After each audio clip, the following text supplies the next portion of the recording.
सदाशिवसमारम्भां शङ्कराचार्यमध्यमाम् अस्मदाचार्यपर्यन्तां वन्दे गुरुपरम्परां श्रुतिस्मृतिपुराणानामालयं करुणालयं नमामि भगवत्पादं शङ्करं लोकशङ्करं शङ्करं शङ्कराचार्यं केशवं बादरायणं सूत्रभाष्यकृतौ वन्दे भगवन्तौ पुनः पुनः ईश्वरो गुरुरात्मेति मूर्तिभेदविभागिने व्योमवद्व्याप्तदेहाय दक्षिणामूर्तये नमः। श्री चिद्घन गणेशाय नमो। यं सुखं नित्यं सप्रकाशं व्यापकं नामरूपे अधिष्ठानं बुद्धिबोध्यं बुद्धेर्दृक्यत्व निर्मलपारं सर्ववेदान्तवेद्यं प्रत्यक्परमः तदेव अन्नमत्वम्।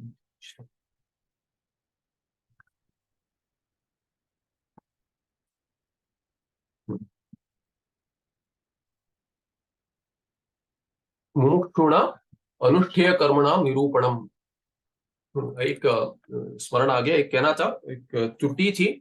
मैंने कुछ पाठ पहले तत्वमसी बताया था, वहां पे कैसे द्वैती वहां पे कुछ जोड़कर पदच्छेद करते बताया था मैंने। तो तत्वमसी मैंने वहां पे श्वेत के तो पहले लिया था, मंत्र में वैसा नहीं है, मंत्र में आत्मा है। तो तत्सत्यम स आत्मा तत्वमसी श्वेत केतु, तो वहां पे आत्मा तत्वमसी, उसमें अकस्सवर्ण दीर्घ से सवर्ण दीर्घ संधि से पदच्छेद करके वो अतत करके बताते द्वैती, ना कि एंग पदांतर है। श्वेत केतो तत्वमसी अगर ऐसा होता तो एंग, तो वहां पे ओकार के बाद अकार जोड़ते, यहाँ पे आकार के बाद आकर आत्मा तत्वमसी ऐसे है। तो वो एक त्रुटि थी, वो स्मरण आ गया तो मैंने बतला दिया। मुमुक्षुणा अनुष्ठेय कर्मणाम निरूपणम। तो मुमुक्षु ये चार जो कर्म कल हमने देखे, नित्य नैमित्तिक प्रायश्चित और काम्य, इन चारों में क्या करे, और पांचवा कर्म ये प्रतिषिद्ध, पांच कर्म देखे। निषेधेन स पंचविधानी कर्माणि भवन्ति। तो पांचों में से क्या करे मुमुक्षु, मुमुक्षु के द्वारा क्या किया जाना चाहिए, अनुष्ठेय कर्मणाम निरूपण, उसका निरूपण करते 76 में। मुमुक्षुणा नित्य नैमित्तिक कर्माणि कर्तव्यानि। तो नित्य और नैमित्तिक कर्म करे मुमुक्षु। मुमुक्षुणा काम्य निषिद्धानि कर्माणि सर्वथा न अनुष्ठेयानि। काम्य और निषिद्ध तो नहीं करे, निषिद्ध का त्याग करे, उसके बाद धीरे धीरे काम्य का त्याग करे। अगर मुमुक्षु है तो काम्य का वैसे भी त्याग हो जाएगा, मोक्ष में इच्छा है तो उसी में कामना रह जाएगी, बाकी में नहीं रहेगी, तो काम्य छूट ही जाएंगे। कर्माणि सर्वथा न अनुष्ठेयानि, सर्वथा कभी भी ना करे, कहीं भी ना करे, इन दोनों से दूर रहे। अभी बचा नित्य नैमित्तिक और प्रायश्चित। तो काम्य कर्मणाम देवाद्युत्तम जन्म हेतुत्वात्, क्यों नहीं करे काम्य कर्म, क्यों नहीं करे काम्य कर्म, क्या करते हैं, देवादि उत्तम जन्म के हेतु बनते। अगर काम्य कर्म करेगा तो देवादि शरीर प्राप्त करेगा, पितृलोक जाएगा, या पितृलोक तो वैसे भी जाए, काम्य कर्म नहीं करेगा तो भी जाएगा पितृलोक। तो काम्य कर्म अधिकतर क्या है कि अच्छी उपाधि देते, इससे भी मुझे उपाधि ऐसी मिले जिसमें अधिक सुख हो, इस आशा से करता है। इसीलिए क्या है कि काम्य कर्म देवादि, आदि पद से बाकी उपाधियां ले सकते, या तो बाकी सुख अनुभव ले सकते, जो भी है उसके हेतु बनते। तो वो एक हो गया, इसीलिए काम्य कर्म ना करे, ये हेतु बताया उन्होंने, उस वैसा जन्म मिलता है। और जन्म तो चाहिए नहीं मुमुक्षु को, कोई भी जन्म नहीं चाहिए, उत्तम जन्म हो तो भी उसे नहीं चाहिए, इसीलिए काम्य ना करे। निषिद्धानाम कर्मणाम कृमि कीट स्थावरादि नीच जन्म हेतुत्वाच्च। और निषिद्ध कर्म क्यों नहीं करे, क्योंकि निषिद्ध कर्म क्या देंगे, मनुष्य जन्म ही नहीं देंगे, ऊपर की उपाधि नहीं, नीचे की उपाधि देंगे। कृमि, कृमि जीवन देंगे, कीट जीवन देंगे, स्थावर माने वृक्ष इत्यादि जो हिल भी नहीं सकते, हवा आती है उतना ही हिलते हैं, और कुछ वो कर नहीं सकते, वृक्ष ऐसे इत्यादि, आदि पर से बाकी प्राणी पक्षी इत्यादि भी हो सकते, नीच जन्म हेतु बनते हैं। नीच माने मनुष्य से नीचे, और देव उत्तम माने मनुष्य से ऊपर, देव। तस्मात् मुमुक्षु तानि काम्य निषिद्धानि कर्माणि वर्जयित्वा सदा नित्यानि अनुष्ठेत। इसीलिए क्या करना चाहिए, मुमुक्षु क्या करे कि मुमुक्षु काम्य और निषिद्ध कर्म वर्जयित्वा, छोड़कर सदा सदा सर्वदा क्या करे, नित्यानि, नित्य कर्म का अनुष्ठान करे। सतीश निमित्ते नैमित्तिकानि अपि, और निमित्त प्राप्त हो ऐसा तो नैमित्तिक कर्म भी करे। नैमित्तिकानि किम अनुष्ठेत, मुमुक्षु अनुष्ठेत। तो अनुष्ठेज का वहां पे पद को जोड़ लेना चाहिए, अन्वय के लिए अनुवृत्ति हो जाएगी। अन्यथा नित्य नैमित्तिका अन्यथा नित्य नैमित्तिक अननुष्ठायी प्रत्यवेयात, प्रत्यवाय दोष आ जाएगा। अगर नित्य और नैमित्तिक अनुष्ठान नहीं करे तो नित्य नैमित्तिक अननुष्ठायी हो जाएगा ये मुमुक्षु। जिसका अनुष्ठान नहीं करेगा तो नित्य नैमित्तिक अननुष्ठायी बन जाएगा, वो प्रत्यवेयात, उसको प्रत्यवाय दोष लग जाएगा। और हमने देखा प्रत्यवाय क्या करता है, दुख देता है, क्योंकि पहले पहले जो किया हुआ पाप है वो दुख का फल देता हुआ ही रुका है। उसको रोकने के लिए नित्य नैमित्तिक कर्म किया, वो नहीं किया तो वो सब अंदर आ जाएंगे और दुख देंगे। प्रत्यवाय न तिर्यगादि नीच योनिंच प्राप्नुयात। और ये प्रत्यवाय दोष कैसे कैसे दुखों को रोक रहा है, कैसे कैसे पापों को रोक रहा है, हमें नहीं पता। तो वो क्या करता है, प्रत्यवाय अगर दोष रहेगा तो तिर्यक, तिर्यक माने प्राणी जन्म, आदि नीच योनिंच प्राप्नुयात, वैसे भी जन्म प्राप्त कर सकता है। क्योंकि नित्य कर्म मनुष्य कर्म जो है, मनुष्य के जो नित्य नैमित्तिक कर्म है वो सभी पापों का निवारण करते हुए आचरण करने दे रहे हैं इसे। इसका जीवन मनुष्य जीवन ही है। अभी आगे जाकर क्या बनेगा उसके लिए जितना हो सके उतना नित्य और नैमित्तिक कर्म से पूर्व पापों का निवारण करे। अगर नहीं करेगा तो आगे चलकर वो भी वैसे ही जन्म देंगे, क्योंकि मनुष्य का जो धर्म है उसका पालन तो नहीं किया, तो इसके ऊपर की उपाधि तो नहीं मिलेगी, नीचे उपाधि मिलेगी। जहां पे कोई कर्म बंधन है नहीं तो भगवान क्यों दे रहे हैं, ऐसा फल क्यों दे रहे हैं? क्योंकि जिसको मनुष्य होकर भी धर्म का आचरण नहीं करना है, जो मनुष्यों के लिए है, यथेष्टा चेष्टा करनी है, तो यथेष्टा चेष्टा के लिए भिन्न जन्म है जहां पाप नहीं लगेगा। जो करना है, जैसे जीना है वैसे जीना है। मनुष्य को कहते हैं आई हैव फ्री विल, मैं जैसे चाहे जी सकता हूँ। शास्त्र या गुरु कौन होता है मुझे बताने वाला? तुम कौन हो धर्म सिखाने वाले? धर्म वर्म कुछ नहीं है, ये सब भ्रांति है। ब्राह्मणों ने बाकियों को चूना लगाने के लिए, पैसे ऐंठने के लिए बनाया करके कहते हैं। बहुत बहुत सारे शास्त्र क्या है, ये सब मनुष्य ने बनाया है, आपको नियंत्रण में रखने के लिए बनाया हुआ है, ऐसे कहते हैं लोग। तो तब क्या होगा कि मनुष्य जन्म में जो धर्माचरण दिया हुआ है मनुष्य के लिए है, केवल धर्माचरण, और वैसा धर्माचरण अगर नहीं करें तो भगवान क्या कहते हैं, तथास्तु। ऐसा ही जीना है तो प्राणी के शरीर में जो चाहे करो, कोई पाप नहीं लगेगा, जैसे चाहे रहो। इसीलिए भगवान की कृपा है ये भी कि ऐसा ऐसे जन्म देते, वो भी कृपा ही है। तिर्यक आदि नीचे योनि च प्राप्नुयात। उसको चाहिए नहीं तो क्यों दे, मुझे चाहिए नहीं, जो चाहिए वो दे रहा है भगवान। भगवान वही दे रहे हैं जो जिसको जो चाहिए। तस्मात् पाप परिहाराय नित्य नैमित्तिकानि कर्माणि अवश्यम अनुष्ठेयानि एव। इसीलिए नित्य और नैमित्तिक कर्म का आचरण पाप परिहार के लिए करें। क्योंकि जिसको मनुष्य जन्म, उसकी ऊपर की उपाधि या कोई जन्म नहीं चाहिए, उसको क्या करना चाहिए, नित्य नैमित्तिक कर्म करना चाहिए। इसलिए पाप का परिहार करते रहना चाहिए। इसीलिए जो धर्माचरण करना चाहते और उसमें भी मोक्ष के लिए करना चाहते, वो नित्य और नैमित्तिक का केवल अनुष्ठान करे। नित्य नैमित्तिक कर्मणाम तद अनुष्ठान प्रयुक्त प्रत्यवाय परिहार एवं फलम। तो उसका फल क्या है, नित्य नैमित्तिक कर्म का हमने कल देखा था। तद अनुष्ठान प्रयुक्त प्रत्यवाय परिहार एवं फलम। नहीं करने से जो जो दोष आएंगे उनका निवारण केवल करता है। नहीं करने से क्या कौन से पाप आते थे उनका निवारण करता है, उससे उससे अधिक कोई नया फल नहीं देता। न तो फलांतरम अस्ति, अन्यम अन्यत फलम फलांतरम, कोई दूसरा फल नहीं है। नित्य नैमित्तिक कर्म का फल अधिक नया कुछ भी नहीं है। जो पाप पहले काम करता था उसका, उसको रोकना एक ही उसका काम है, इनका काम है नित्य नैमित्तिक कर्म का। तस्माद अवश्यम नित्य नैमित्तिक कर्माणि कुर्यादेव मुमुक्षु। इसलिए मुमुक्षु अवश्य करे नित्य नैमित्तिक कर्म। मुमुक्षुणा प्रायश्चित कर्म अपि अनुष्ठेयम। तो प्रायश्चित कर्म एक ही बचा, करे नहीं करे, नित्य नैमित्तिक करे, काम में निषिद्ध ना करे। ठीक है, एक बच गया अभी। प्रायश्चित, प्रायश्चित्तस्य का गति ही, प्रायश्चित कर्म के क्या क्या करे, करे नहीं करे, तो करे। क्यों करे? अगर नहीं करेगा तो आगे नहीं बढ़ पाएगा। यह प्रमादात पापम कर्म कदाचित सकृत प्रसंगात समाचरेत तद दोष परिहाराय तदुक्त प्रायश्चित्तम तेन अनुष्ठेयम।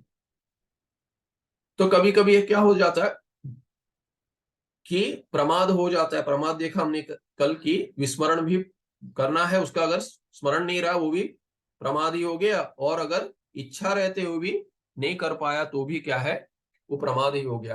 तो कभी कभी पता है, कभी नहीं पता, इसलिए ऐसा जो प्रमाद से जो पाप कर्म कदाचित कभी हो जाता है, इसका अर्थ नहीं कि प्रायश्चित कर्म इसीलिए करते रहे पाप, ऐसा नहीं है, बुद्धिपूर्वक करते रहे, किंतु अभी हो गया, उसका क्या कर सकते, इसीलिए उसके लिए प्रायश्चित करे। सकृत प्रसंगात, ऐसा कोई प्रसंग आ जाए कि पता चलता है कि ऐसा मैंने प्रमाद कर दिया है, पाप कर दिया है, तो प्रसंगा समाचरित तद दोष परिहार है, उससे कोई दोष हो जाता है, उस दोष के परिहार के लिए तदुक्त प्रायश्चितम तेन अनुष्ठेयम, उसी के लिए वो जो पाप है, पता है उस पाप के लिए जो प्रायश्चित कर्म दिया है वो करे। यह जन्मनि निषिद्ध आचरण असंभवे अपि जन्मांतर अर्जित पाप परिहार है साधारण प्रायश्चित्तम अवश्यम सर्व ही अनुष्ठेय। सबको करना चाहिए प्रायश्चित कर्म, तो करते रहना चाहिए, क्योंकि मनुष्य जन्म जन्म ही दिखलाता है कि पाप है। मनुष्य जन्म दिखलाता है कि कैसा पाप है, कम से कम आधा तो पाप ही है। अधिकतर इस जन्म में तो आधा तो पाप का ही फल मिल रहा है, दुख, कम से कम आधा तो दुख है, आधा सुख है मान लिए तो भी आधा, कम से कम आधा दुख है। इसीलिए पाप तो है, और पाप है इसीलिए क्या है कि कैसा पाप है वो पता नहीं मुझे, कैसे कैसे दुख आ रहा है, सोचा भी नहीं, सोच भी नहीं सकते। कोई कहता है इतना दुख है, आप सोच भी नहीं सकते मेरा दुख। हर एक के लिए अपना दुख क्या है कि दूसरा कोई अनुभव नहीं कर सकता, इसीलिए क्या, वो मेरा दुख ऐसा है, क्या बताएं, अरे क्या बताऊं तुम्हें, ऐसा दुख है, बात भी नहीं कर सकता मैं, आंख से आंसू आ जाएंगे। ऐसा जो दुख है जिसका, उसको तो पता है कि पाप है, शास्त्र पता है तो उसको पता है पाप है, इसीलिए कौन सा पाप है नहीं पता है, और ये भी नहीं कह सकता है कि ये हो गया, इससे अधिक दुख नहीं होगा, ये भी नहीं कह सकते। इसीलिए क्या है कि आगे क्या दुख आएगा ये पता नहीं, क्योंकि कैसे कैसे पाप मैंने किए हैं पहले जन्म में मुझे नहीं पता। इसीलिए क्या करना चाहिए, सर्वै ही अनुष्ठेयम, किम अनुष्ठेयम, यह जन्मनि निषिद्ध आचरण असंभव अपि। अगर कोई कहे कि इस जन्म में तो कोई पाप ही नहीं किया, बहुत सारे कहते हैं, आप देखते हैं कि जैसे माता पिता, अधिकतर माता कहेंगी पता नहीं मेरे बच्चे को ऐसा कैसे हो गया, क्यों, कुछ नहीं किया इसने, सबकी भलाई ही की है, पता नहीं इसे क्यों हो गया, क्योंकि इस जन्म में तो उसने कुछ पाप नहीं किया, माता को तो नहीं दिखता, किया हो तो भी नहीं दिखता, चलिए मान लीजिए नहीं किया है, तो कुछ किया मैंने तो कुछ नहीं किया फिर भी ऐसा दुख आ रहा है, ऐसे बहुत सारे कहने वाले। तो मुझे ही क्यों हो रहा है, सुख में कोई नहीं कहता, लॉटरी लग गई कोई नहीं कहता अरे मुझे क्यों मिल गई, पर दुख आ गया, अरे इतनों में से मुझे क्यों डांटा, ये भी कर रहे हैं वो भी कर रहे हैं, मुझे ही क्यों डांटा। तो जो गलत हो रहा है वो मेरे साथ ही हो रहा है सब, ऐसा सबका विचार होता है। तो निषिद्ध आचरण असंभव अपनी, अगर मैंने निषिद्ध आचरण अगर इस जन्म में नहीं किया है तो भी क्या है, अभी जन्मांतर अर्जित पाप परिहार इकट्ठा कर रखा है, अर्जित पिछले जन्म में बहुत सारा पाप इकट्ठा कर रखा है, इसीलिए क्या है जन्मांतर अर्जित पाप परिहार है। बहुत सारे जन्म में मैंने पाप इकट्ठा किया है, जिसका फल तो इस जन्म में थोड़ा थोड़ा आएगा। भगवान भी क्या है कि एक साथ ऐसा दुख नहीं होते देते कि जी ही नहीं पाए। और यहाँ पे ऐसे नहीं, आगे भी कहते हैं, पुराण में कहते हैं डराने के लिए, ये क्या है देखिए, अभी तो देखिए कोई आचार्य बता रहे थे, यहाँ पे भी देखिए सत्य नहीं बोलता, अगर किसी ने चोरी की है तो पुलिस क्या करती है, ले जाती है, मारती है पीटती है, इसको पता है मारेंगे पीटेंगे, थोड़ा खा लेंगे मार, फिर भी सच नहीं बोलूंगा, तो मैंने नहीं किया, मैंने नहीं किया। एक दूसरे का नहीं, कोई था ही नहीं, मैं अकेला था और मैं भी वो प्रसंग से वहां पे जा रहा था, मुझे पकड़ लिया आपने, मैंने कुछ नहीं किया। तो थक जाता है, धीरे धीरे थक जाता है, नींद आती है, सोने नहीं देते। सोने नहीं देते। क्यों सोने नहीं देते? क्योंकि सो जाएगा फिर झूठ बोलेगा। अभी सोने की जो इच्छा है, अपने स्वरूप में जाने की इच्छा होती है, वो सभी को होती है, सभी प्राणियों को, चोर को भी है। तो जितना नींद में नहीं जाएगा उतना ही उसको उतनी ही पीड़ा होगी, और कह देगा अरे सोने दो यार, बोल देता हूं, मैं सच बोल देता हूं, सोने दो मुझे। तो वैसे ही क्या है कि भिन्न लोक में, नरक में जाते हैं, इसको पाप, इसने पाप किया, उस पाप का फल देना है। तो कहीं कहीं ऐसे सब कहते हैं कि उसको तेल में पकाते हैं डालकर। और शरीर ऐसा होता है कि शरीर जलता तो है पर वो मरता नहीं है वहां पे, क्योंकि वो तो मृता ही है। जो देह मरना चाहिए था वो तो देह मर गया, उसमें जो पाप किया उसका फल है।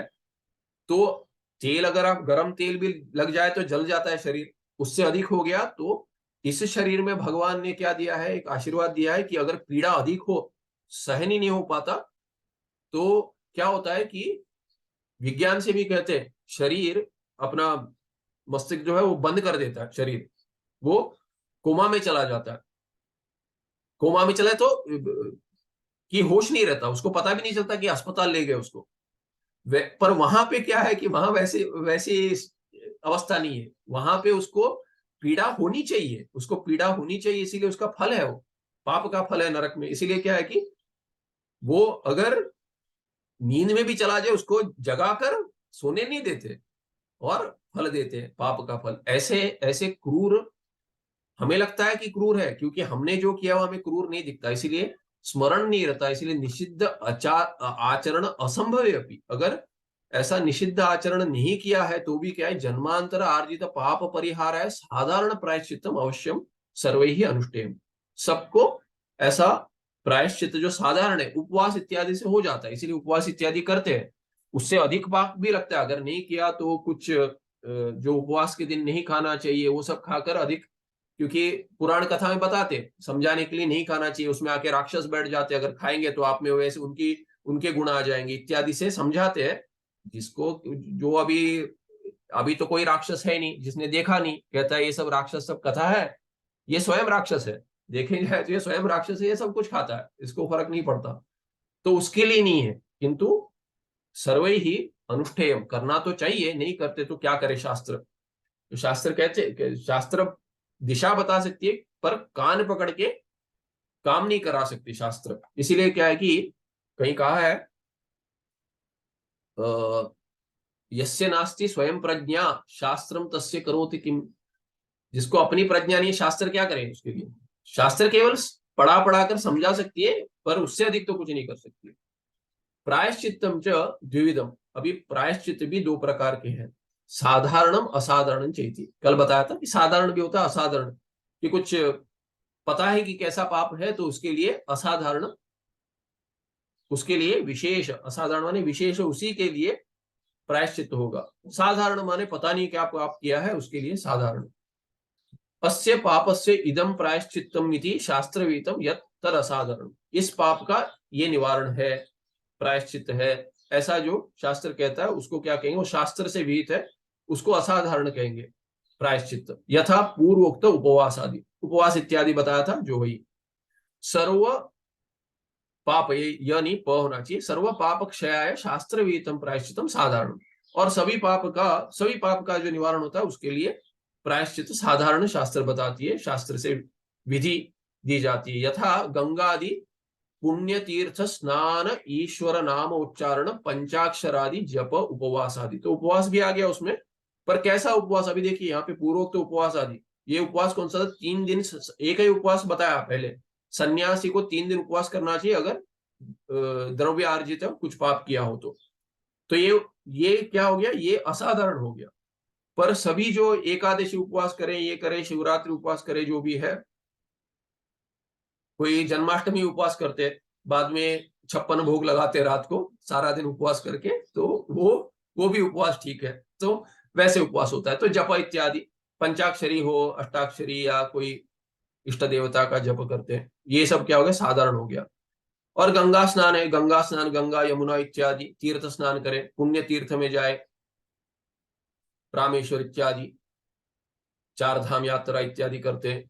फिर स्नान, ईश्वर नाम उच्चारण, नाम स्मरण, नाम कलयुग में तो नाम स्मरण से ही बहुत सारा पाप क्षय हो जाए। तो कभी भी नाम, कुछ कुछ नाम है जैसे राम नाम है, वो तो कभी भी ले सकते हैं, उसके लिए कोई शौच इत्यादि विधि नहीं है, तो राम नाम तो कभी भी ले सकते हैं। इसलिए ईश्वर नाम उच्चारण इत्यादि ये सब क्या है कि ये साधारण है, साधारण उपाय, सहज उपाय भी है। एवं शास्त्रेण एवं द्विविधम अपनी प्रायश्चितम विहितम, शास्त्री दोनों प्रकार के साधारण असाधारण प्रायश्चित कर्म दे देते हैं, कैसे करना, क्या करना। तत्र तत्र च इह जन्मनि बुद्धि ही तत्र च इह जन्मनि बुद्धि पूर्वकृत पाप परिहार शास्त्रोक्त असाधारण प्रायश्चितम कार्यम। तो असाधारण प्रायश्चित कब करना चाहिए? इस जन्म में बुद्धि पूर्वक अगर कुछ किया है पाप, कृत पाप परिहार है, कि मुझे पता है मैंने किया है, भले ही जानबूझकर किया है, क्रोध से हो गया, या नहीं पता था कर लिया, किसी और ने बताया अरे ये तो पाप कर्म है, तब जाकर पता चला अरे मुझे तो नहीं पता था। तो उस परिहार के लिए शास्त्रोक्त असाधारण प्रायश्चितम कार्यम, कि क्या करना चाहिए उसने, शास्त्र से जो कहा गया है कि इस पाप का ये परिहार है, वैसा प्रायश्चित कर्म करे। यह जन्मनि जन्मांतरे वा अनुष्ठितस्य अज्ञातस्य सर्वस्य पापस्य परिहारार्थम शास्त्र विहित साधारण प्रायश्चितम अनुष्ठेय। ये बार बार ऐसे वैसे 2-3 बार बताते हैं इस क्योंकि क्या है कि सभी के लिए ग्रंथ जो बताया है वही बताते हैं। एक बार सामान्य रीति से बताते, बाद में विशेष रीति से बताते, बाद में जोड़ देते सब एक साथ, इसीलिए क्या है 2-3 बार बतलाते हैं। तो ये हमने देखा है पहले भी, जन्मांतरे वा इस जन्म में या पहले कोई जन्म में अनुष्ठित जो अज्ञात है, पता नहीं कि कैसा कैसा पाप है, सर्व पाप कैसे भी पाप हो, उन सब का परिहार के लिए, परिहार उन सबके सब पापों का परिहार के लिए परिहारार्थम शास्त्रविद साधारण प्रायश्चितम अनुष्ठेय। साधारण कोई प्रायश्चित बताए, जैसे नामोच्चारण, गंगा स्नान इत्यादि करते रहे। असाधारण प्रायश्चित ही अयम स्वभाव। असाधारण प्रायश्चित कर्म क्या करता, उसका स्वभाव क्या है बतलाते। यत् पाप निवृत्तये यत् प्रायश्चित्तत्वेन विहितम तेन तत्पापम अवश्यम निवर्तते तद भिन्न पाप निबर्हणे तद असमर्थम इति। तो क्या है कि देखिए असाधारण प्रायश्चित क्या करता है कि असाधारण इस पाप के लिए ये परिहार है करके बतला दिया, तो आप उसको उसी पाप का निवारण करता है, इसीलिए उसी पाप के निवारण के लिए उसका प्रयोग कर सकते हैं, किंतु दूसरे पाप का परिहार वो नहीं करता। तो कोई सोचेगा कि मुझे किसी ने परिहार दिया है तो इस पाप के लिए दिया है, मैं बाकी पापों के लिए करूंगा, नहीं लगेगा। वो केवल उतनी ही शक्ति है उस परिहार में कि केवल वैसा और उस जातीय पाप का निवारण करे। तो यत पाप निवृत्ते यत प्रायश्चित्तत्वेन विहितम, जिस पाप की निवृत्ति के लिए प्रायश्चित करके जिस कर्म का विधान किया गया है, विहितम तेन तत्पापम अवश्यम निवर्तते, उससे तो अवश्य निवारण हो जाएगा। अगर ठीक से किया तो अवश्य निवारण हो गया, अगर थोड़ा कुछ ठीक नहीं हुआ तो उसका कम प्रभाव होगा, पर निवारण के लिए ही दिया गया है, इसीलिए उसका निवारण कर देगा ये।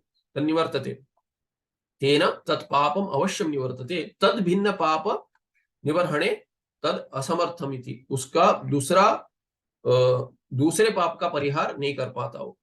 इदम इत्थम एव इति जन्मांतर अनुष्ठित पाप अपरिहार अपरिज्ञानात् तन्निवृत्ते साधारण प्रायश्चित्तम एवं अनुष्ठेय। इसीलिए क्या है कि आप देखने जाएंगे कि कौन सा पाप है, उसके लिए क्या क्या परिहार करूं, उससे अच्छा क्या है कि वो तो करें, किंतु साधारण प्रायश्चित तो अवश्य करे। इसीलिए मुमुक्षु भी साधारण प्रायश्चित तो करे, क्योंकि उससे सभी पापों का निवारण हो जाता है जो पता ही नहीं है क्या क्या पाप है।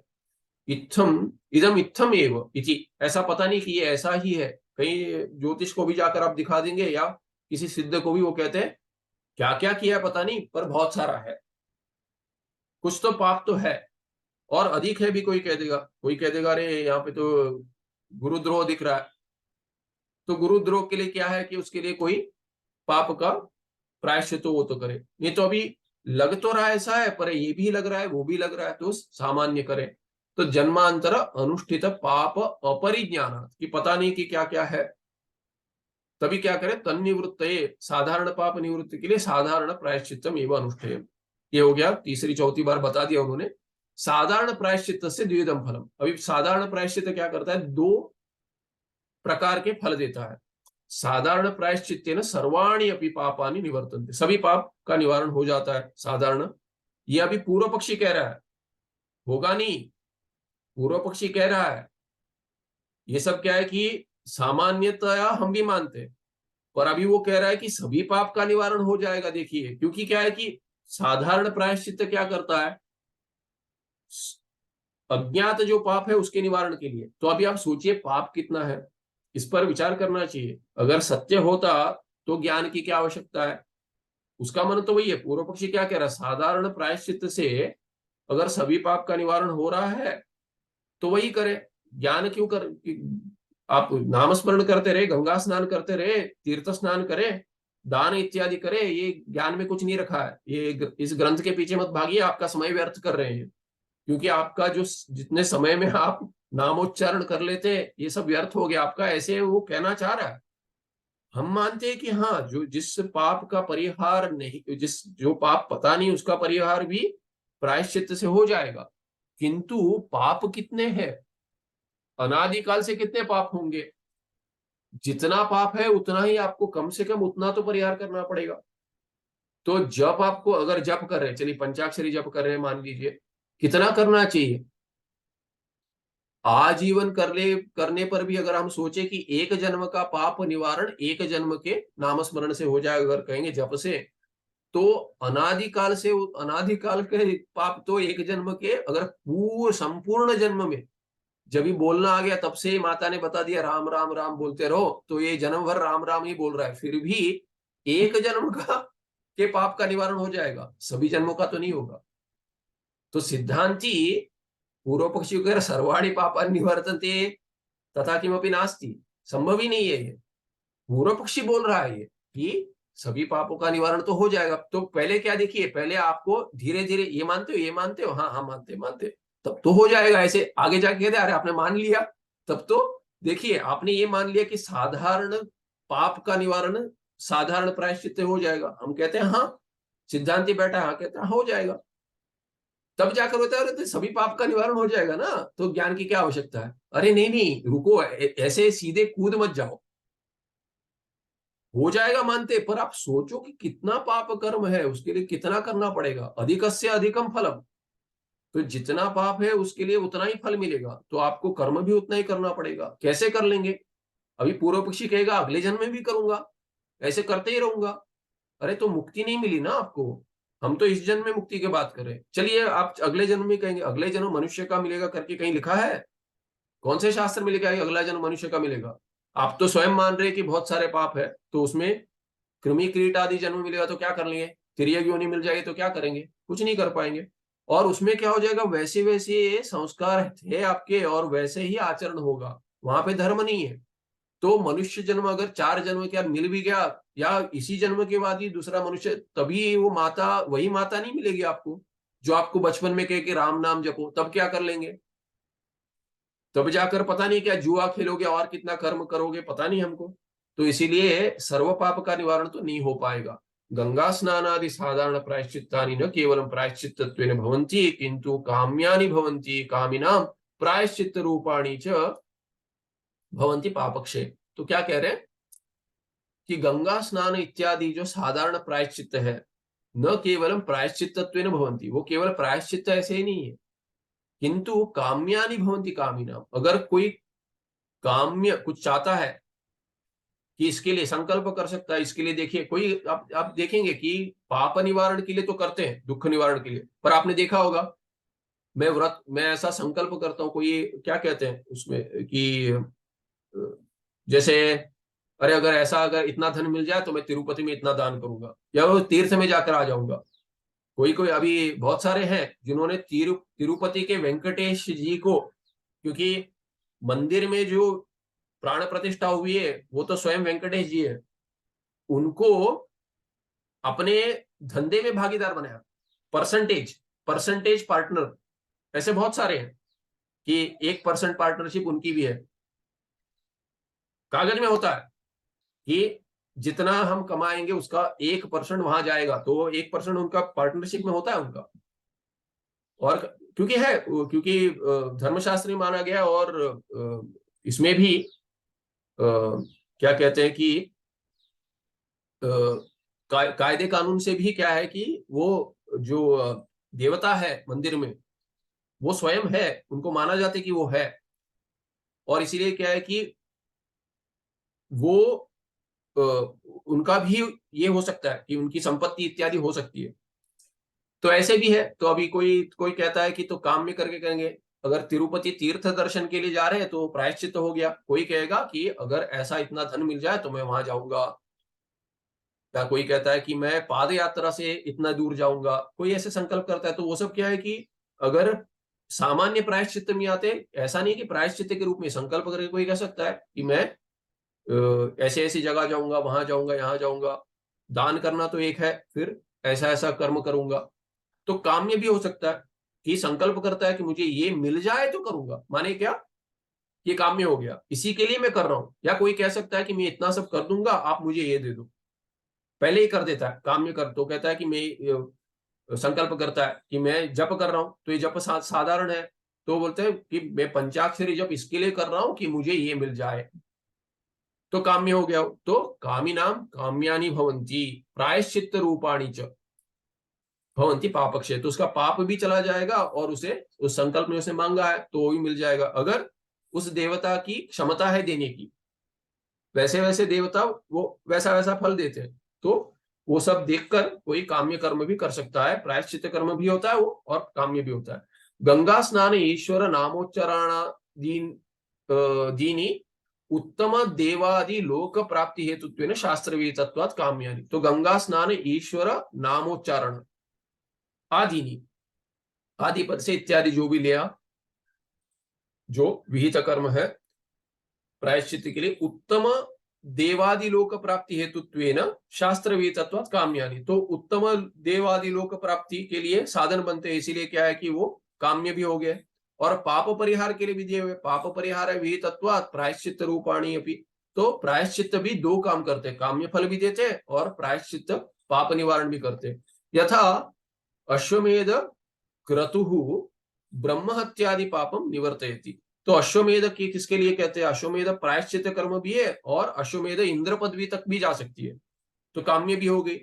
तो ये क्रतु जो है, अश्वमेध नाम का जो क्रतु है, वो ब्रह्म हत्यादि पापम निवर्तयति। ब्रह्म हत्या जैसा पाप भी, ब्रह्म हत्या महापातक है, पंच महापातक है, 5 है, उसमें ब्रह्म हत्या पहला है। 5 महापातक महापाप माने जाते, शास्त्र में दिए गए, माने नहीं जाते, शास्त्र शास्त्र में दिए गए हैं, उसमें ब्रह्म हत्या एक है। और ब्रह्म हत्या ऐसा पाप है जो, ब्रह्म हत्या माने ब्राह्मण की हत्या, गो हत्या इत्यादि भी वैसे ही मानते हैं। तो ये क्या है कि ये एक जन्म नहीं देता, एक ही कर्म है, किंतु बहुत सारे जन्म देता है। एक जन्म में उसका निवारण नहीं होता, अगर प्रायश्चित नहीं किया तो बहुत सारे जन्म देता है। इसमें आता है छांदोग्य इत्यादि ऊपर भाष्य में देखा गया है, इसमें भी चर्चा होती है ब्रह्मसूत्र भाष्य में। तो ब्रह्म हत्या इत्यादि, तो ये भी हम कारण बना के कहेंगे कि इसीलिए क्या है कि आपका प्रायश्चित काम नहीं आएगा, ज्ञान से ही मुक्ति होगी, मुक्ति में काम नहीं आएगा वो, साक्षात कारण नहीं बनेगा। स्वर्गादि काम्य फलंच प्रयच्छति उभयात्मक। तो ये क्या है कि ये क्रतु जो है उभयात्मक है, स्वर्गादि काम्य फल भी देती है, इंद्र पदवी तक देती है। अगर 1000 कर लिए तो इंद्र पदवी मिल जाएगी। एवं गंगा स्नान ईश्वर नामोच्चरण आदिनी अपि पाप परिहार हेतुत्वा प्रायश्चित्तात्मकानि उत्तम लोक प्राप्ति हेतुत्वाच काम्यानि इति उभयात्मकानि उच्यन्ते। ये क्या है कि दूसरी बार आ रहा है, इसीलिए आगे बढ़ता हूं मैं, समझ गया आप कि दोनों के लिए काम आता है ये। गंगा स्नानादिकम कामिनाम पाप परिहार द्वारा उत्तम लोकंच प्रयच्छति। तो ये गंगा, अभी आगे और देखिए तीसरी बार बता रहे हैं, गंगा स्नान क्या है, ये कामी जो है, जिसको जिसे संकल्प किया है उसको क्या है, पाप हरि परिहार के द्वारा, पाप परिहार करते हुए उत्तम लोक देते हैं। थोड़ा भिन्न, थोड़े भिन्न पद्धति से बताया उन्होंने कि ये दोनों कैसे देते हैं। पाप परिहार कर कर, बिना पाप परिहार तो उत्तम लोक नहीं मिल सकता, तो उत्तम लोक प्राप्ति के लिए पाप परिहार भी होना चाहिए, तो दोनों करते हैं। उत्तम लोक प्राप्तिम अनिच्छतः मुमुक्षो हो तू। तो अभी संदर्भ में आ रहे हैं क्या है, कि उत्तम लोक प्राप्ति तो मुमुक्षु को नहीं चाहिए, वैसे अनिच्छतः मुमुक्षु को क्या चाहिए, तो पाप परिहार मात्र करोति, पाप परिहार करती, उत्तम लोक नहीं देती। तो इसीलिए ज्ञान की क्या आवश्यकता है, इसके लिए संदर्भ बना रहे पूर्व पक्षी। तस्मात् सकामेन कृत गंगा स्नान आदि प्रायश्चित रूपम काम्यम च भवति, मुमुक्षुणाम कृतम तो केवल प्रायश्चित रूपम। इसीलिए क्या है कि मुमुक्षु से हटकर जो है, जो संसारी है, उसके लिए तो दोनों देगा, प्रायश्चित कर्म पाप निवारण भी करेगा और उत्तम देवादि पदवी या उत्तम लोक भी देगा, किंतु मुमुक्षु के लिए केवल प्रायश्चित रूप होगा, माने केवल पाप का परिहार करेगा। यथा वेदांती नाम मते, अभी आ रहा आपके मत में, देखिए वेदांत में कैसा है। यथा वेदांती नाम मते सर्वाणि अपि कर्माणि सकामस्य संसार कारणानि, निष्कामस्य तु अंतःकरण शुद्धि द्वारा मोक्ष कारणानि च भवन्ति। जैसे आप भी कहते हम भी कह रहे हैं, जैसे प्रायश्चित कर्म दोनों फल देने में समर्थ है, काम्य भी देता है और चित्त शुद्धि इत्यादि पाप परिहार भी देता है। और आप भी मानते हैं कि सभी कर्म क्या है, अगर संकल्प के साथ करें तो वो बंधन देते हैं। तो संसार कारण बनते सकामस्य, सकामस्य कामेन स वर्तते इति सकाम का स जो संसारी है, तो उसको क्या है कि संसार का कारण वही बनते हैं कर्म, क्योंकि वो संकल्प करता है मुझे चाहिए मुझे चाहिए मुझे चाहिए, तो ले लो करके भगवान तथास्तु करके देते हैं, संसार में ही रहो खुश रहो। और निष्कामस्य अंतःकरण शुद्धि द्वारा, जो निष्काम है, निर्गतः कामः यस्मात् स निष्काम तस्य निष्कामस्य साधकस्य मुमुक्षोः अंतःकरण शुद्धि द्वारा, अंतःकरण के शुद्धि प्रदान करते हुए वही कर्म नित्य नैमित्तिक मोक्ष कारणानि च भवन्ति। तो परंपराया मोक्ष कारणानि भवन्ति, परंपरा से मोक्ष के भी कारण बनते हैं, क्योंकि चित्त शुद्धि देते, चित्त शुद्धि के बिना तो ज्ञान की उत्पत्ति नहीं होगी। तो इसीलिए मोक्ष के कारण है, साक्षात नहीं है, किंतु परंपरा से। तथा वैसे ही तथा गंगा स्नान ईश्वर नामोच्चरणादिकम कर्म सकामस्य काम्यम प्रायश्चित्त रूपम च भवति, निष्कामस्य तु मोक्षो केवल प्रायश्चित्त रूपम। तो ये तो जो पहले बताया था, इस वैसे ही हमारा भी अभिप्राय यही है कि प्रायश्चित्त कर्म भी क्या है कि जिसको काम है उसके लिए काम्य बनते हैं और प्रायश्चित्त रूप भी होते हैं, पाप भी निवारण करते हैं, किंतु मुमुक्षु के लिए केवल प्रायश्चित्त रूप होकर पाप का निवारण करते हैं, वो नया कुछ नहीं देते। ये तो सिद्ध हो गया अभी। तस्मात् मुमुक्षुणा साधारण प्रायश्चित्तम अनुष्ठेयम, साधारण प्रायश्चित तो अवश्य इसीलिए मुमुक्षु के द्वारा किया जाना ही चाहिए। इत्थमेव जन्मांतर संचितम सर्वमपि पापम ज्ञानम विना एव नश्यति। अभी ये हो गया, पूर्व पक्षी कह रहा है इतना तो आप मान रहे, तो अब हम क्या कह रहे हैं, इत्थमेव ऐसे ही करते रहे, ज्ञान की आवश्यकता क्या है, आपका वेदांत का डिंडोरा मत पीटिए, क्योंकि शास्त्र ने तो दिया हुआ ही ये कर्म, प्रायश्चित कर्म दिया, साधारण करते रहे और संचित सर्वमपि पापम ज्ञानम विना एव नश्यति, पूरा संचित ऐसे ही चला जाएगा, आपके ज्ञान की कोई आवश्यकता नहीं है। ये ग्रंथ रखिए आपके पास, मुक्षो हो संचितम काम्य कर्म न फल हेतु। और संचितम जो काम्य कर्म है, पहले संचित काम्य कर्म तो किया हुआ है, इसीलिए जन्म प्राप्त है।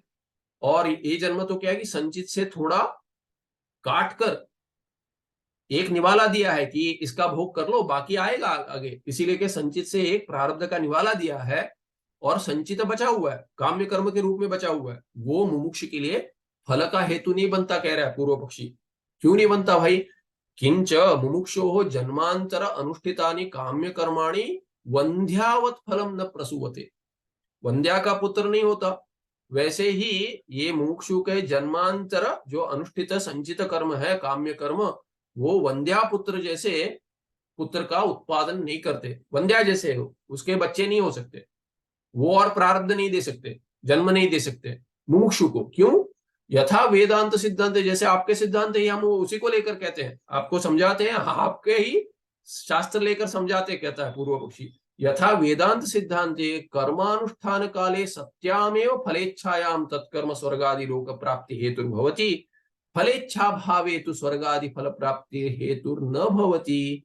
तथा जैसे आपके सिद्धांत में क्या है, वेदांत में आप तो कहते हो कि आपका सिद्धांत ठीक है, तो आपके सिद्धांत में हम दिखलाते हैं कि वेदांत सिद्धांत में क्या है, कर्म अनुष्ठान काल में काले सत्यामेव फल इच्छायाम सत्याम सती सप्तमी, कि कर्म अनुष्ठान के काल में जो इच्छा है, संकल्प करता है, तत्कर्म स्वर्गादि लोक प्राप्ति हेतु होती। अगर संकल्प होगा तब जाकर वो फल देगा।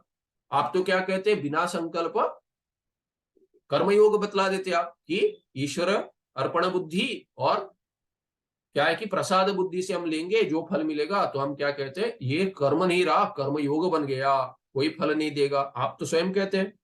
तो कर्म अनुष्ठान के काल में जो इच्छा है उस रूप से फल मिलेगा, इच्छा नहीं है तो कैसे फल मिलेगा। तो इसीलिए क्या होगा, तथा अभी एक भविक है, एक भविक है माने क्या, एक ही जन्म देगा। आगे ये सब कर्म मिलाकर एक जन्म देते हैं, ऐसा उसका अभिप्राय है। कर्म से मिल जाएगा और वो एक भविक, एक क्या है उसमें, एक भविक, एक ही जन्म मिलता है।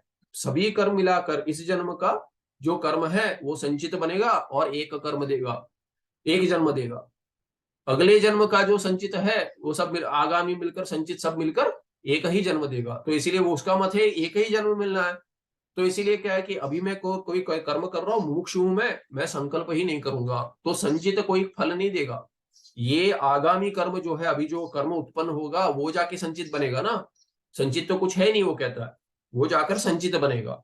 और फिर जब मैंने संकल्प ही नहीं किया तो वो तो क्या है कि आप जैसे चित्त शुद्धि कहते हैं, ये क्या है कि इच्छा रहित कर्म कोई फल ही नहीं देगा। इसीलिए क्या हो जाएगा, अगला जन्म ही नहीं मिलेगा, वैसे ही मुक्ति हो जानी है। इस जन्म में नामोच्चारण करते सब पाप क्षय कर दूं, दुख भोग नहीं होगा, और अगला जन्म कैसे मिलेगा, नहीं होगा। तो इसीलिए क्या है कि तथा एक भविकादेहे तथा एक भविक ऐक तथैक भविक वादे अपि कर्मणः सिद्ध्यनंतरम अपि पुरुषेच्छायो फल हेतु। तो वो क्या कहता है कि अगर पूर्व जन्म का कर्म भी हो संचित, अगर मान भी ले तो क्या होगा, ऐसे कर्म की सिद्ध्यनंतरम अपि पुरुष इच्छा है फल हेतु। अगर कर भी दिया कर्म तो भी पुरुष इच्छा होनी चाहिए कि मुझे फल चाहिए। वो तो त्याग कर रहा है, इच्छा है नहीं, मुझे पहले इसका कर्म का फल नहीं चाहिए। तो इसीलिए कि यद्यपि जन्मांतरे फलेच्छया काम्यम कर्म अनुष्ठितम, अगर पहले किया भी है, तथापि इदानीं तस्य पुरुषस्य मोक्षत्वेन फलेच्छा निवृत्तौ तदीय संचितम काम्यं न फल हेतुर्भवति। तो वो क्या कहता है कि अभी तो इच्छा मर गई, जब इच्छा मर गई उस भोग की भी इच्छा मर गई, तस्य पुरुषस्य, वही पुरुष वही मुमुक्षु बन गया, मुमुक्षुत्वेन, मोक्ष में इच्छा है। पहले जो कर्म किया है तभी तो संकल्प किया होगा, पर उसमें अभी इच्छा नहीं रही, इसीलिए क्या हो, फल इच्छा निवृत्तौ सत्याम सती सप्तमी। जब फल की इच्छा की निवृत्ति हो गई, दोनों मिलकर फल देते। इच्छा भी होनी चाहिए, मुझे भोग करना है। अगर वैसा होता तो देखिए मेरी इच्छा, जो मैंने अच्छे कर्म किए उसमें अगर मैं उसके फल में इच्छा रखूंगा, और जो बुरे कर्म के उसमें मेरी इच्छा नहीं है, किसको होती है, किसी को नहीं होती है, तो क्यों दुख मिलता है। तो ये कैसा अर्धजरतीय न्याय है कि पहले कर्म जो चाहे कर लो, बाद में इच्छा को मार देना भाई। तो क्या हो जाएगा, बुढ़ापे में जैसे इच्छा नहीं रहती, इच्छा होते हुए कर नहीं पाते, इच्छा भी मर जाती है बहुतों की। तो कहते हैं यार इच्छा नहीं रही, अभी तो जाना है। वैसे इच्छा मर, वैसे नहीं होता ना। अगर होता तो हम क्यों वेदांत का ढिंढोरा पीटते, हम भी नहीं पीटते। ऐसा अगर सहज होता तो ये क्या है कि ये बच्चों का खेल नहीं है कि अरे इच्छा मर गई तो क्या नहीं मिलेगा, इच्छा ही नहीं है तो कैसे मिलेगा। संकल्प किया ना तभी इच्छा नहीं होती तो मानते। तो इसीलिए क्या है कि तदीय संचितम काम्यम न फल हेतुर्भवती, फल हेतु नहीं होगा। एक समाप्त कर देते, 2 मिनट लेंगे। यथा कश्चन दरिद्र कंचन धनवंतम धनेच्छया आराधयति, पश्चात कतिपय कालांतरम येन केनचिद हेतुना भाग्योदये धनेच्छा तस्य व्यपगच्छति, तदानीं न तस्य धनिकाद धन प्राप्ति रूपम आराधन फलम जायते। तो एक उदाहरण दे रहे, तो पूर्व पक्षी कह रहा है देखो एक उदाहरण देते हुए कैसे चलता है आपको समझाता हूं, आपको समझ नहीं आ रहा तो आप तो कहता है कि देखिए कैसे, देखिए पैसा नहीं है किसी के पास, तो कोई धनवान है, राजा है इत्यादि, बहुत बहुत ही दयालु है, उसके पास कहता है कि धन दे दीजिए, आपके पास तो बहुत है, ऐसे ऐसे पीड़ा है मेरी, तो दे देता है। तो उसके पास जाना है लेने के लिए, किसी ने कह दिया कि इनके पास जाओ, तो किसी ने बता भी दिया मैंने बात कर ली, आप जाकर ले लेना पैसे, जब चाहे हो तो दे देना वापस, नहीं हो तो ठीक है।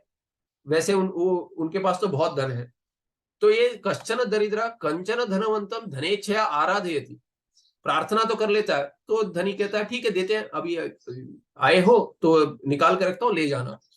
पश्चात कतिपय कालांतर क्या हो गया, थोड़ा समय चला गया, ये न केनचित हेतुना भाग्योदय, इसका भाग्य ही बदल गया, बिना पैसे लिए भाग्य बदल गया, कि सोच रहा था कि ऐसा हो जाएगा, धन कम गिर जाएगा, किंतु इसको धन मिल गया। तब क्या करता है ये देवदत्त, अगर यज्ञ से पैसे लेना चाहता है, देवदत्त को ही पैसे प्राप्त हो गए धन, तो क्या होगा, भाग्योदय धनेच्छा तस्य व्यपगच्छति, हो सकता है कि धन मिल गया, या उसको कहता है इस झंझट में ही नहीं पड़ना, नहीं करना, तो धन नहीं चाहिए मुझे, मुझे इनसे उनसे नहीं लेना है, किसका क्यों लेना है, वाई टेक ऑब्लिगेशन, किसी का क्यों ले, नहीं चाहिए, बड़े भले अच्छे आदमी हो पर मुझे नहीं चाहिए, लगा था तभी, अभी नहीं चाहिए, ऐसा भी हो सकता है, या धन मिल गया, तब क्या होगा, तो इच्छा, धन की इच्छा, लेने की इच्छा चली गई, तदानीम न तस्य धनिका धन प्राप्ति रूपम आराधन फलम जायते, उसको वो आराधन का फल, उसने बड़ी प्रशंसा की थी जाकर, अरे मैंने तो सुना है आप बड़े दानी हैं, उसका फल उसको मिलता है क्या, नहीं मिलता है। वो तो प्रसन्न है, पर वो देना भी चाहता है, पर ये तो लेना नहीं चाहता, वो कहता अरे मुझे तो वापस भी नहीं चाहिए, ले लो, मुझे नहीं चाहिए कहता। तो वैसे ही क्या है कि जो भगवान देंगे तो ये कहेगा मुझे नहीं चाहिए, हाथ ऊपर कर लेता है, नहीं चाहिए मुझे, आप दो, हाथ लेकर आओ क्या आपके पास, मैंने हाथ जोड़कर नहीं, मैंने आपकी बड़ी प्रार्थना तो की थी, पर मुझे अभी नहीं चाहिए।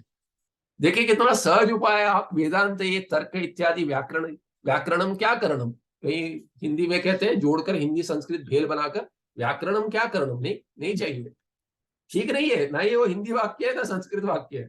तो कोई विनोद में आचार्य बताते हमारे कि व्याकरणम क्या करणम, इतना क्यों सीखे लघु इत्यादि, तथा जन्मांतरीय कर्मभ्य कामेभ्य फलेच्छा विरहात, क्या हो जाए, विरह आ गया, इसको वैराग्य आ गया, नहीं चाहिए पहले का कर्म, तो वैसे मुमुक्षु हो न फलम जाए थे, फल ही नहीं मिलेगा, ये आप चिंता ही मत कीजिए, वेदांत वेदांत मत कीजिए, नाम स्मरण कीजिए, अभी का जीवन है, इसमें अच्छा साधु व्यवहार रहने दीजिए, पिछला कोई कर्म आपको इच्छा नहीं मिलेगा। तस्मात केवल कर्मणा मोक्षो जायते एव, ये है एक भवि का मत, इसलिए केवल कर्म से मुक्ति जब हो जाएगी ना।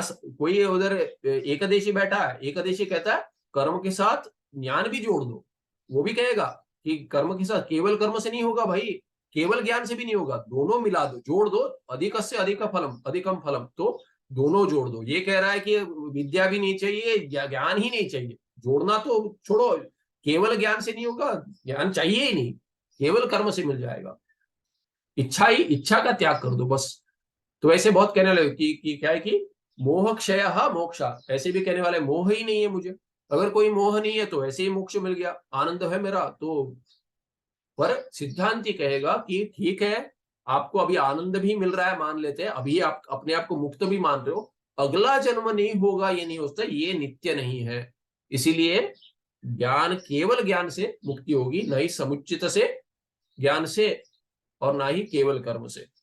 तो ये आगे देखेंगे 80 में, मुमुक्षो प्रारब्धम भोगे न नश्यति, तो प्रारब्ध क्या क्या होगा वो तो बतलाएंगे आगे, अभी समाप्त नहीं हुआ, पूर्व पक्षी कहेगा कि केवल कर्म से हो जाएगा, और कह दिया पहले भी कि प्रायश्चित से भी सब चला जाएगा संचित, तो अभी प्रारब्ध बचा है उसका क्या होगा, अगर पूछे तो उसका भी हम तोड़ देंगे, चिंता मत कीजिए, अगले पाठ में देखेंगे। सुखम नित्यम सब प्रकाशम व्यापकम नाम रूपे अधिष्ठान बुद्धि बोध्यम बुद्धेर्दृत्यत्व पारम सर्व वेदांत वेद्यम प्रत्येक परम तदेव ही। मुझे थोड़ा प्रवास करना है, इसीलिए क्या कि थोड़ा अधिक समय हो जाता है पाठ के अंत में भी, तो बीच में थोड़ा रोकना पड़ेगा फिर पाठ, अगर प्रवास करूंगा तो उसके बाद और थोड़ा धीरे हो जाएगा पाठ, इसीलिए थोड़ा थोड़ा अधिक अगर रोज कर सकूंगा तो करूंगा प्रयत्न, प्लीज बेयर विथ। नमस्ते, धन्यवाद।